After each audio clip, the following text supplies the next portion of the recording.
दोस्तों पुराने से पुराना भयंकर नसों की कमजोरी, पैरों की नसें हो या फिर हाथों की नसें हो, नसों में कमजोरी की वजह से हाथ पैर में दर्द होता हो, तो आज मैं जो ये आपको नुस्खा बताऊंगा ना, आपकी कमजोर नसों को बिल्कुल ठीक करने वाला नुस्खा है और घर के किचन में मिलने वाली हेल्दी चीजों से ये बनेगा। दोस्तों इसका कोई साइड इफेक्ट भी नहीं है।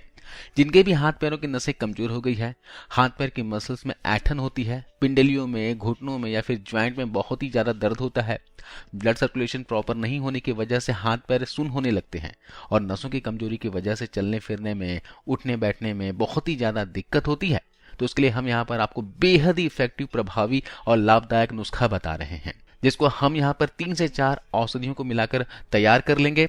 ये बहुत ही ज्यादा फायदा देने वाला है। आपको सिर्फ इससे 10 से 12 दिन आजमा कर देखना है। अगर आपको आराम लगता है ना, इसे आप महीने भर तक फॉलो कर सकते हैं, जिससे आपको पूरी तरह से इसका फायदा मिल सके। तो यहाँ पर आपको मैं जो बता रहा हूँ ये बुजुर्गों द्वारा आजमाया हुआ नुस्खा है, तो इसे आप बेफिक्र होकर फॉलो कर सकते हैं। देखिए ये दोस्तों बादाम है और बादाम आपकी सेहत के लिए रामबाण होता है, ये तो आपको पता ही है। अगर कोई भी व्यक्ति सिर्फ 5 से 6 बादाम का सेवन कर लेते हैं ना कुछ समय के लिए, तो आपके शरीर में भरपूर एनर्जी आ जाती है। दोस्तों बादाम जो है पूरे शरीर के लिए फायदेमंद है। ये हमारे दिमाग के लिए, नसों के लिए, हड्डियों के लिए, हार्ट के लिए बहुत ही ज्यादा फायदेमंद देने वाला होता है। इवन ये हमारे स्किन को भी लंबे समय तक जमा बनाए रखता है। तो यहाँ पर क्या करेंगे, बादाम लेंगे। आपको दोस्तों इन हेल्दी चीजों को मिलाकर हम रेमेडी बनाने वाले हैं। इससे कोई नुकसान नहीं होने वाला है, बल्कि नसों की कमजोरी को दूर करने के अलावा हर तरह से फायदे देने वाले हैं। शरीर की हर तरह की कमजोरी को दूर कर देंगे और जिन्हें नसों की दिक्कत है तो उनके लिए तो ये रामबाण है दोस्तों। दूसरी चीज हमने यहाँ पर ली है फ्लैक्स सीड्स, यानी कि अलसी के बीज। अब ये जो अलसी होती है ना, ये गुणों का खजाना होता है। आप सिर्फ 1 चम्मच अलसी के बीज रोजाना खा लेंगे ना, तो ये आपके ज्वाइंट के लिए अच्छी होती है, पेट के लिए अच्छी होती है, आपकी नसों के लिए अच्छी होती है, या आपके दिमाग के लिए, स्किन के लिए अच्छी होती है, और ये नसों के सेहत के लिए, हड्डियों के लिए तो रामबाण होती है।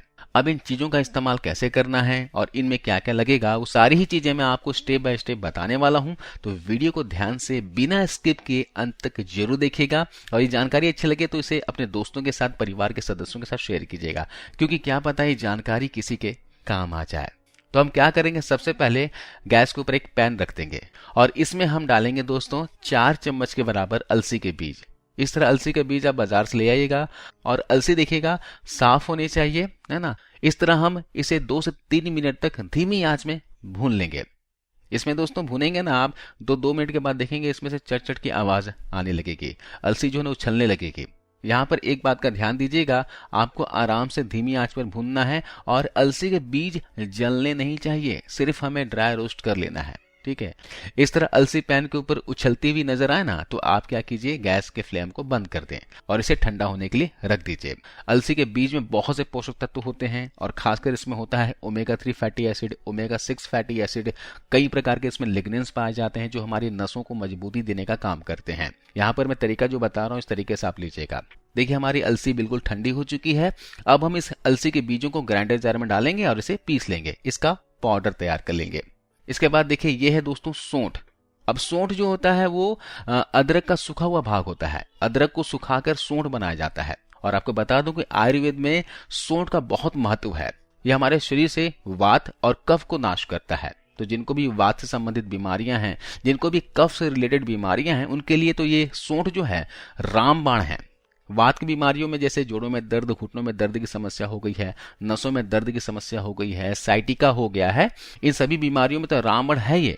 इसके अलावा सर्दी, खांसी, जुकाम की समस्या है, छाती में बलगम जम गया हो, तो उसके लिए भी ये जो सोंठ है बहुत ही कमाल का काम करती है। यहाँ पर मैं सोंठ पाउडर का इस्तेमाल कर रहा हूँ और दोस्तों ये मैंने घर पर पीसा हुआ है। मैं हर वीडियो में आपको बताता हूं कि कभी भी अगर घर पर आप मसाले इस्तेमाल करते हो ना, सब्जी बनाने के लिए, खाना बनाने के लिए, तो आप हमेशा घर पर ही पीस कर इस्तेमाल किया करें। बाजार में मिलने वाले जो हल्दी पाउडर है, सोंठ पाउडर है, दालचीनी पाउडर वगैरह जो आती हैं, जो आप पाउडर के रूप में लेकर आते हो, पाउडर नहीं लेके आना है आपको। खड़ी हल्दी, खड़े सौंठ वगैरह लेकर आना है और घर पर ही पीसकर इसका पाउडर बनाना है। ये जो सौंठ है दोस्तों, इसकी तासीर जो होती है बहुत ज्यादा गर्म होती है, इसलिए आपको इसका सेवन ज्यादा मात्रा में नहीं करना है। बिल्कुल सावधानी पूर्वक आपको इसका इस्तेमाल करना है। यहाँ पर हम आधा चम्मच सौंठ पाउडर को इसमें ऐड कर देंगे। अब हमें चाहिए होगा दालचीनी। दालचीनी का स्टिक इस तरह का ले आएगा और घर पर ही पीसकर इसका पाउडर बना लीजिएगा। ये जो दालचीनी होती है ना दोस्तों, ये आपकी नसों की कमजोरी को दूर करने के लिए बहुत ही फायदेमंद होती है। दालचीनी से वैसे बहुत से रोगों का इलाज होता है। दालचीनी से सर्दी खांसी जुकाम का इलाज होता है, इससे डायबिटीज क्योर होता है, ये जोड़ों में दर्द घुटनों में दर्द का इलाज करता है। और सबसे बेहतरीन जो काम होता है दोस्तों इसका, वो है ब्लड सर्कुलेशन को इम्प्रूव करना। जो नसें कमजोर हो जाती है ना, अगर शरीर में नसों में अगर प्रॉपर ब्लड का सप्लाई नहीं होगा अच्छे से, तो नसें धीरे धीरे कमजोर हो जाती है। इसके अलावा नसें कमजोर होने की एक और वजह है, वो है शरीर में न्यूट्रिशन की कमी, खास करके विटामिन B12 की कमी की वजह से हमारे नर्व कमजोर हो जाते हैं, नसें कमजोर हो जाती हैं। तो इसके लिए आपको विटामिन B12 का फूड भी बताऊंगा आपको क्या खाना है, वीडियो के अंत में इसके बारे में जानेंगे। तो यहाँ पर क्या करना है, आपको सिर्फ आधा चम्मच के बराबर दालचीनी को ऐड कर देना है। एक बात और समझिए, अगर आपको नसों से संबंधित जो दिक्कतें हैं, हाथ पैर में दर्द हो रहा है, नसों में दर्द हो रही हो, नसें कमजोर हो गई हों और ये समस्या काफी समय से है, काफी सालों से है, तो आप सबसे पहले डॉक्टर को दिखा लीजिए। और अगर ये शुरुआती दौर पे है, यानी अभी अभी स्टार्ट हुआ, नसों में दर्द पैरों में दर्द की शिकायत अभी भी शुरू हुई है, तो इस रेमेडी को फॉलो कीजिए। 10 से 12 दिन इसे फॉलो कीजिएगा, आपको फायदा मिलेगा। इसके बाद दोस्तों हमारे पास अगली सामग्री है, वो है हल्दी। अब हल्दी सभी के घर के किचन में मौजूद होती है, आप सब्जी बनाने में इसका इस्तेमाल करते ही होंगे। अब यहाँ पर दोस्तों इस रेमेडी में हल्दी का इस्तेमाल करना बहुत ही फायदेमंद होगा, है ना। सर्दी के मौसम में आप सिर्फ हल्दी वाला दूध पी लेते हैं ना, तो इससे आपकी इम्यूनिटी बूस्ट हो जाती है। हल्दी को गुणों का खजाना कहा जाता है। हल्दी में दोस्तों ब्लड को पतला करने वाला गुण पाया जाता है, इसमें करक्यूमिन पाया जाता है। जो हार्ट पेशेंट होते हैं ना, जिनका खून जो है वो गाढ़ा हो जाता है, तो इस खून को पतला करने का काम ये हल्दी करता है। इसके अलावा हल्दी जो है दोस्तों ये वातनाशक होता है, जोड़ों में दर्द घुटनों में दर्द को कम करने का काम करता है। और साथ ही साथ हल्दी है वो खून को साफ करने का काम करता है। तो हल्दी बहुत ही इंपॉर्टेंट चीज है, तो इसमें हल्दी का इस्तेमाल हमें करना है। 1 चम्मच, यहाँ पर 1 चम्मच भरकर मैं हल्दी इसमें ले रहा हूं। अब इन सभी चीजों को हमें मिक्स कर लेना है। ये जो दोस्तों हमने रेमेडी बनाई है, शुरुआत के 10-12 दिन आपको लेने हैं, उसके बाद आपको 3 दिन का गैप देना है और फिर से आपको 10 से 12 दिन के लिए लेना है। हमने जो इतनी क्वांटिटी बनाई है, ये आपका 10-12 दिन चल जाएगा शुरुआत के दिन में। उसके बाद आपको फायदा दिखने लगे तो आप क्या कीजिएगा, 3 दिन का गैप दीजिएगा और फिर से 10 से 12 दिन के लिए इसे लीजिएगा। यानी लगातार आप इसे 1.5 महीने तक भी ले सकते हैं, कोई नुकसान नहीं करने वाला है, जबकि ये फायदा ही फायदा करेगा। जैसे नसों की कमजोरी, नसों का दर्द, है ना, जोड़ों में दर्द, घुटनों में दर्द, इस तरह की समस्या में आपको फायदा मिलेगा। अब ये जो हमने बादाम रखे हुए थे, इसका इस्तेमाल कैसे करना है मैं आपको बताता हूँ। यहाँ पर आपको ज्यादा बादाम नहीं लेने हैं, सिर्फ 5 बादाम लेने हैं और इसके लिए आपको छिलका भी उतारने की आवश्यकता नहीं है। आपको इस तरह से 5 बादाम डेली इस्तेमाल करना है। आपको 5 बादाम लेकर ग्राइंडर जार में डाल देना है और इसके अंदर थोड़ा सा पानी डाल दीजिए और यहाँ पर आपको बादाम का मिल्क बनाकर तैयार कर लेना है। ये मैं आपको क्यों बता रहा हूँ दोस्तों, क्योंकि अगर आप ये रेमेडी लेते हैं ना, तो इसके लिए आपको गाय का दूध लेना होगा। और ये गाय का जो दूध है दोस्तों, शुद्ध दूध हर जगह नहीं मिलता। बहुत सी जगह शहरों में लोग क्या करते हैं, पैकेट वाले दूध का इस्तेमाल करते हैं, गाय का दूध नहीं मिल पाता है, तो वे लोग क्या करें, बादाम का दूध बनाकर इस्तेमाल किया करें।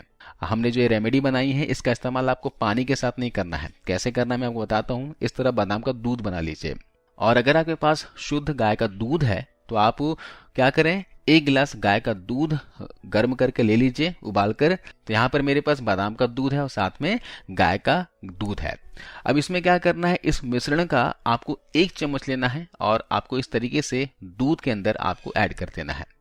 और अगर आप मीठा चाहते हैं तो इसके अंदर थोड़ी सी मिश्री ऐड कर सकते हैं। बाकी कुछ भी ऐड नहीं करना है, ना आपको इसमें शहद मिलाना है और ना ही इसमें गुड़ मिलाना है। दूसरी बात, इस पाउडर को खाते समय अकेले पानी के साथ में नहीं लेना है, जैसे मैंने आपको बताया। आप इस पाउडर का इस्तेमाल गाय के दूध के साथ कर सकते हैं या फिर बादाम वाले दूध के साथ कर सकते हैं। ऐसे बहुत से हमारे व्यूवर हैं जो कमेंट कर बताते हैं कि कई लोगों को दूध नहीं डाइजेस्ट होता है, दूध नहीं पीना चाहते हैं, तो वे लोग बादाम दूध के साथ लें, और जो लोग दूध पीना चाहते हैं तो वे लोग गाय के दूध के साथ लें। देखिए, इसका इस्तेमाल आपको सुबह सुबह खाली पेट करना है, 10 दिनों तक लगातार करना है। आपको अगर फायदा लगता है तो आप इसे आगे महीने 20 दिन तक ले सकते हैं, आपको इससे बेहद लाभ होगा। इसके अलावा विटामिन B12 का खास ध्यान रखिएगा। अगर आप चाहें तो डॉक्टर से बात करके विटामिन B12 का सप्लीमेंट भी ले सकते हैं। अगर आप डाइट के जरिए विटामिन B12 पूरा करना चाहते हैं तो मैं आपको बता दूं कि विटामिन B12 जो है डेयरी प्रोडक्ट में काफ़ी मात्रा में पाया जाता है। आप दूध से बनी चीज़ें, पनीर वगैरह खा सकते हैं। इसके अलावा सोया से बनी चीज़ें ले सकते हैं, टोफू ले सकते हैं, सोया मिल्क वगैरह ले सकते हैं। अगर आप नॉन वेजिटेरियन हैं तो आप अंडे खाइए। अंडे का जो पीला भाग होता है ना, इसमें विटामिन B12 भरपूर मात्रा में होता है। तो रोजाना आप इन ठंडी के मौसम में 1 या 2 अंडे आप रोजाना पीले वाले भाग के साथ खाना शुरू कर दीजिए। इसके अलावा हफ्ते में 2 दिन मछली जरूर खाइए। मछली में भी विटामिन B12 काफी मात्रा में पाया जाता है। हरी साग सब्जियां लीजिए और खासकर आपको बता दूं, ऐसा एक्सरसाइज कीजिए जिसमें स्ट्रेचिंग हो, है ना। नसों की कमजोरी के लिए, दूर करने के लिए आपको स्ट्रेचिंग करना बहुत ही जरूरी है। योगा एक्सरसाइज कीजिए, सूर्य नमस्कार कर सके तो सूर्य नमस्कार जरूर कीजिए, वॉकिंग जॉगिंग कीजिए और साथ में इस रेमेडी को फॉलो कीजिए। आपको बेहद फायदा मिलेगा। तो ये वीडियो, ये जानकारी कैसी लगी आपको, नुस्खा ये कैसा लगा, आप हमें कमेंट कर बताइएगा और इस रेमेडी को ज्यादा से ज्यादा लोगों तक पहुंचाइए, क्योंकि दोस्तों क्या पता है ये जानकारी, ये रेमेडी किसी के काम आ जाए, किसी का भला हो जाए। आपने वीडियो को अंत तक देखा, इसके लिए बहुत बहुत शुक्रिया, धन्यवाद।